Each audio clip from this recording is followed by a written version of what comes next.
Hey everyone. How I wish I were in the room with you, in Scotland with you, but here I am at home. Nonetheless, I'm really excited and honored to be able to give you a talk today on the global context for embracing complexity within ecosystem restoration. Biodiversity on Earth has evolved over hundreds of millions of years, creating the incredible ecosystems that provide people with a host of critical services like clean air, fresh water, food, medicine, spiritual connection, and beauty. Unfortunately, though, we're losing biodiversity on Earth faster than we've ever lost it before, including in the big mass extinctions of the past.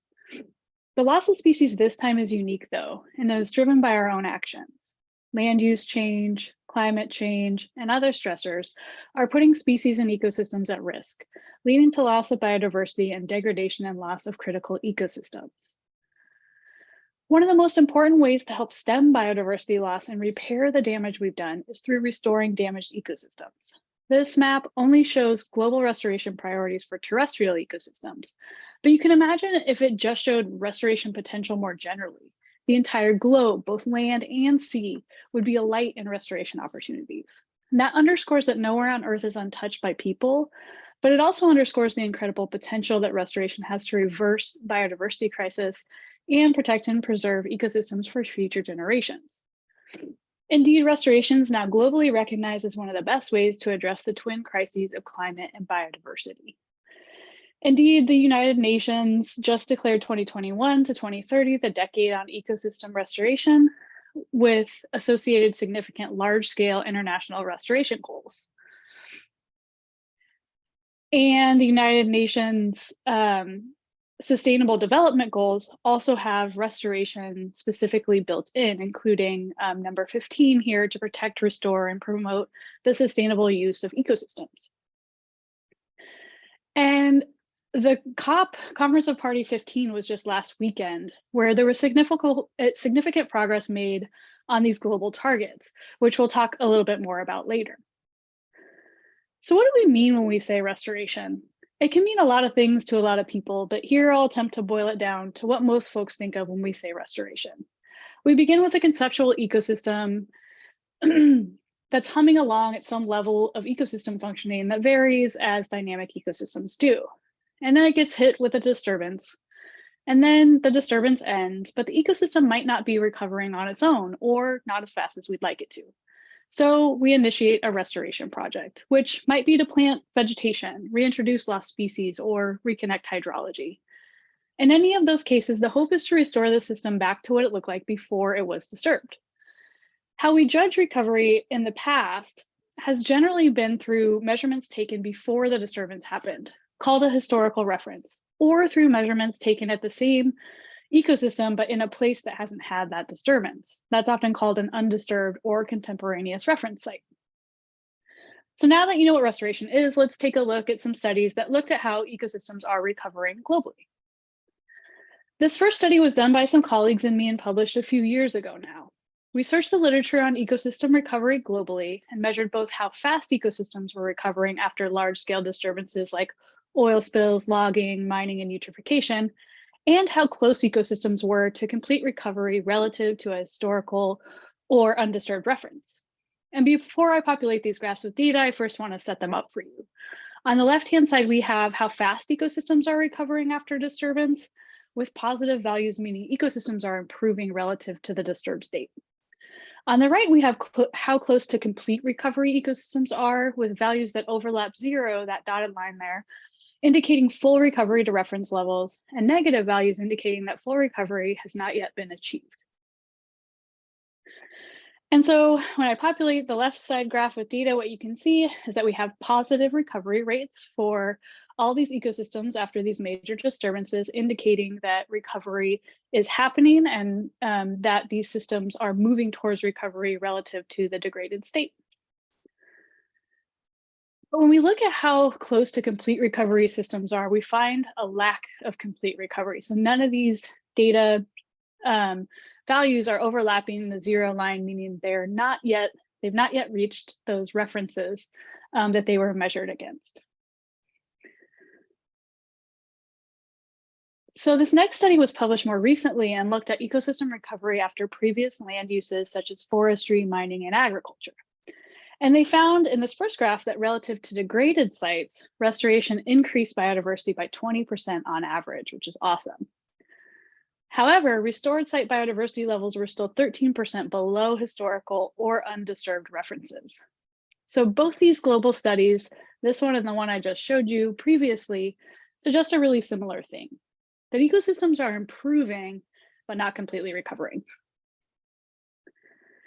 Since I've been thinking about these types of data and restoration more generally for decades now, I'd like to submit to you all what my conclusions are.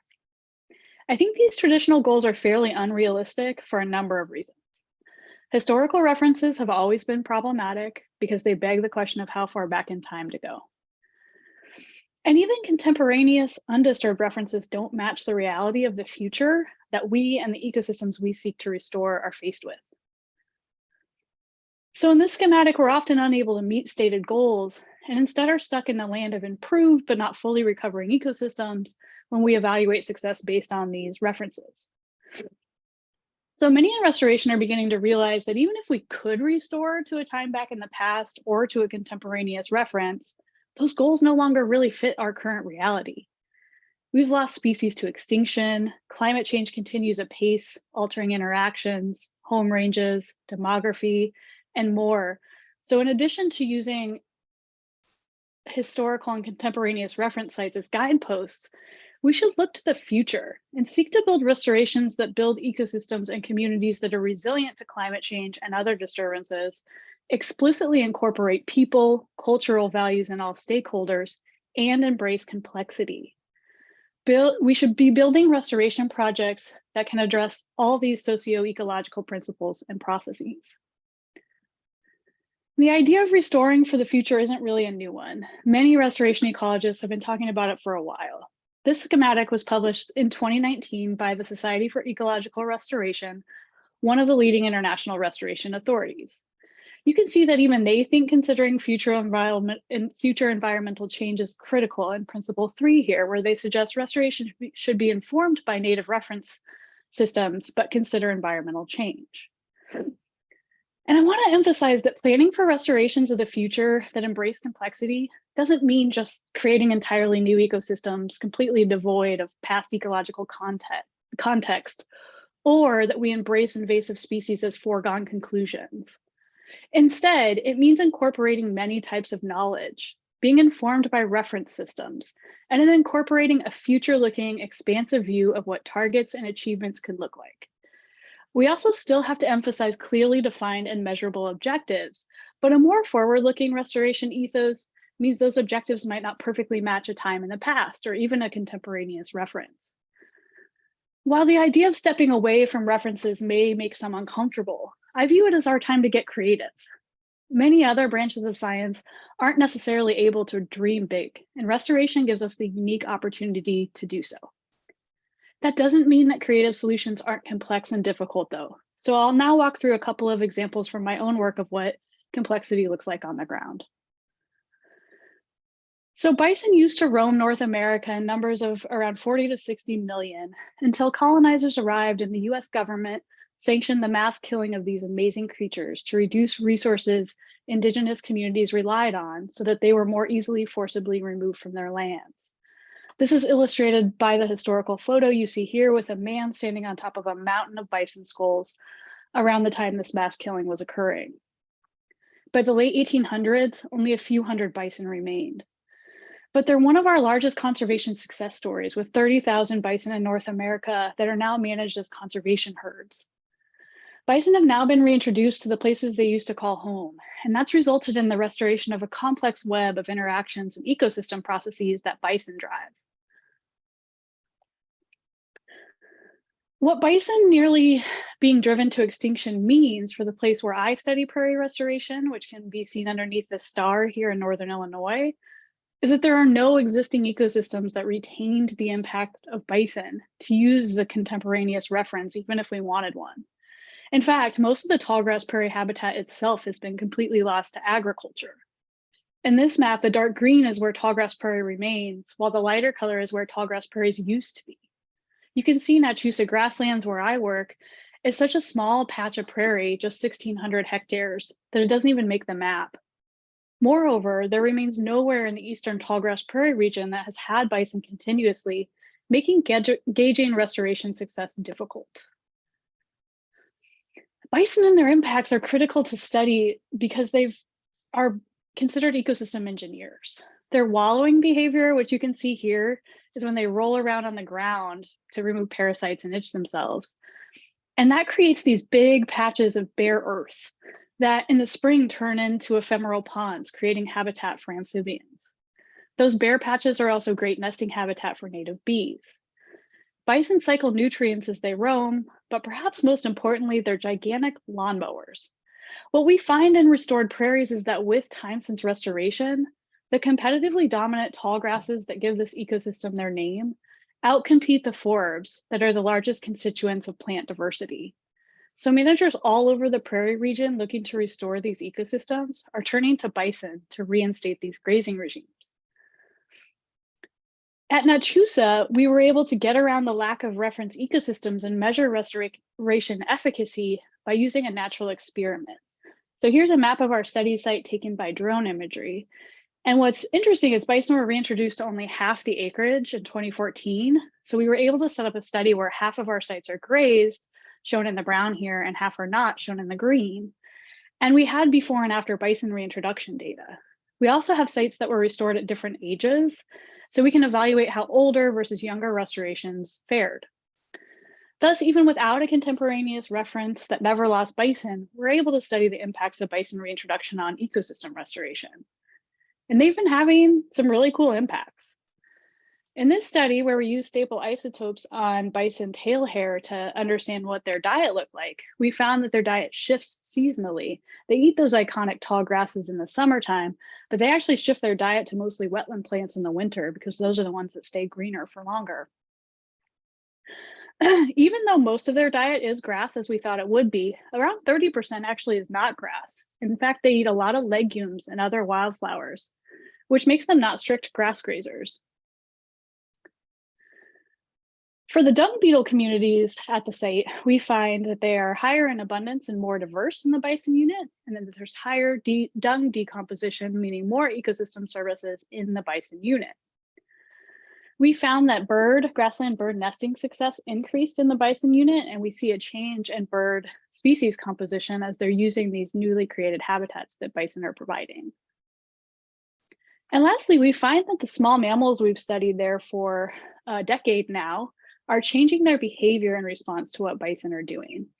So small mammals are nocturnal, and so they forage for food at nighttime, and they often don't forage around times of high moonlight, and that's to avoid aerial predators that are visual hunters like owls from picking them off easily as they can see them in the high moonlight.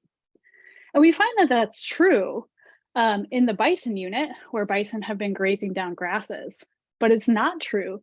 So in other words, small mammals are active during times of high moonlight outside of the bison unit because those tall grasses that aren't being grazed by bison are giving them plenty of cover. So in this way, bison are changing the landscapes of fear for an entire guild of small mammals, which is really interesting and likely has knock-on effects that we're still studying. So the last example I'll talk about from my work is one from oceanic islands. And on their face, they may seem like a weird choice to embrace and study complexity since their food webs are known to be less complex than their continental counterparts. But that's before we talk about some of the drivers of biodiversity loss on islands. Things get really complex when invasive mammals such as rats, cats, and stoats invade islands, and fairly bleak as well. One or more of these species has been introduced to over 90% of island archipelagos, resulting in 40 to 60% of all bird and reptile extinctions. And many invasive mammals are omnivores, so they eat everything in sight when they get to islands: plants, invertebrates, reptiles, land birds, and seabirds. This predation on seabirds is particularly important because they're ecosystem engineers on islands as well. As top predators in the ocean, but obligate land breeders, seabirds transport rich marine-derived nutrients from the ocean and onto the islands on which they breed. But when invasive mammals invade, they often devour seabirds so fast that the nutrients and biodiversity benefits seabirds provide are lost. So mammal introductions on islands cause extinctions, severe reductions of island species, and disruptions to intricate island food webs. But they also fundamentally change island ecosystem functioning by reducing seabirds and the important nutrients that they provide. Luckily, in the past few decades, the technology has been developed to completely remove mammals from islands. And this has been successfully done on over 700 islands worldwide now. And I've spent much of my life's work digging into how island organisms and ecosystems recover once the mammals are gone. One example of that work is this review where we looked at which animal species have benefited from invasive mammal removal globally and found that almost 800 populations of over 300 species on 264 islands had documented benefits or were predicted to have benefited, meaning they experienced an eradication and thus likely benefited from invasive mammal removal. When we say benefited, that means that the species had population increases, they may have newly colonized or recolonized islands, or were reintroduced actively. And in some cases, benefiting means species that we thought were extinct were rediscovered, as is the case with this species, the New Zealand storm petrel. This species was thought extinct for over 100 years until rats and cats were removed from one of the islands I study, Hotaru Toi in New Zealand, and it was discovered flying around the island. Hotaru has since been confirmed as the only known breeding location for this now critically endangered, no longer extinct species. Recovery and restoration of these single species has far-reaching consequences on the islands and surrounding marine ecosystems on which seabirds breed. This research just came out recently describing the circular seabird economy, where top marine predator seabirds deposit nutrients on islands where they breed, and then those nutrients get washed into the surrounding nearshore marine community. We found that half the variation in macroalgae communities is driven by terrestrial variables like seabird density and seabird-derived nutrients in soils. We also find that factors like ocean depth, wave action, and island slope are important mediating factors. Without studying this whole ecosystem context and embracing the complexity of interactions and ecosystem functioning on these islands, we'd never be able to understand if island restoration is meeting its full potential. And looking to the future in island restorations is especially critical because sea level rise means that many of these islands will be underwater in the near future. Sometimes future-looking restoration in this context then means that we need to translocate or socially attract seabirds to islands that will be resilient to climate change. And that's indeed the type of project that is now being undertaken by various conservation organizations globally. As we look toward the restorations of the future, we also need to think about who's impacted by restoration. Who has a seat at the table when restoration is being planned, and what voices are being erased? Historically, restoration has done a fairly poor job of involving the most marginalized voices, and often the people who are most impacted by the large landscape scale restorations needed to meet this moment. If we continue to fail to include all stakeholders and don't reach out and involve everyone impacted, we will fail in our global targets, and more importantly, we'll fail the people that are impacted by restoration. Indigenous communities are often erased, especially in a North American context, but I wanted to tell you about the Intertribal Buffalo Council, a group of indigenous tribes whose goal is to reintroduce bison to their ancestral lands. At Nachusa, every year there's a roundup in the fall to check on the health of the calves that were born that year. And Nachusa can only maintain around 100 to 120 or so animals. So at that time, they take some of the bison that were born or other individuals from the herd, and they'll trade them around to other metapopulations to maintain their genetic diversity because they were severely genetically bottlenecked when they were almost driven to extinction. But any extra bison that are left over are then donated to the Intertribal Buffalo Council. And they've been reintroducing bison all over the tallgrass prairie region in their ancestral lands as a result. That restoration isn't just about restoring the ecological impacts of bison. It's about restoring the cultural connection indigenous communities have with these animals, and is exactly the type of forward-looking restoration we should seek. Returning stolen land to indigenous communities for them to manage in the same ways their ancestors did ancestors did for centuries is another trend I'm excited to see.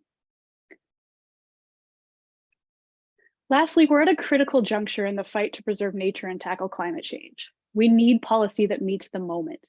We need to include the cost of impacting nature in business and government balance sheets so that a country can't show GDP growth while raising its natural capital down to the ground for industry. We need government regulators to take the climate change threat seriously and regulate the 100 companies that release 71% of greenhouse gas emissions. Just last weekend at the Conference of Parties 15 conference, we began to see what policy that meets the moment might look like when nearly 200 nations agreed to protect 30% of land and water by 2030. Indigenous communities have consistently pointed out that if the land they have rights to is counted as protected, we've almost met our target. The issue of only accepting protected areas that have been planned and made according to Westernized perspectives of conservation is short-sighted and underscores the need for us to decolonize restoration. The 30 by 30 target is ambitious even if we do count Indigenous lands, and there are many other positive components of the agreement, such as funding from developed countries that goes to developing countries and a recognition of Indigenous sovereignty and rights. However, only a single head of state attended in person, well done Justin Trudeau of Canada, and the agreement is not legally binding. Given the mixed result of meeting the previous Aichi targets, we could be forgiven for being skeptical. Nonetheless, without such bold agreements, we'd be much further behind than we are now, so I choose to view this optimistically. So is it possible for us to take a forward-looking, expansive view of restoration, embrace the complexity that comes with ecosystems themselves and the processes of restoring them, while still making the huge strides we need to stem the biodiversity and climate crises? I don't think you get into this work if you're not someone who inherently believes that even though we got ourselves into this mess, we absolutely have the power to get ourselves out. So I'm fairly optimistic about our prospects here. And honestly, every time I think about the time I got to help band a species we thought was extinct for a century, or every time I pull up to my field site and see bison grazing, creating new ephemeral ponds, nesting habitat for endangered bees, creating bird and mammal nests that are now lined with their fur, and filling the roles we almost lost completely when we nearly wiped them out, I can't help but be convinced that yes, we absolutely can. With that, I'd like to thank the engines of the research that was presented here, all the collaborators, graduate and undergraduate students I've worked with, and you for your time. I hope you have a great conference. Bye.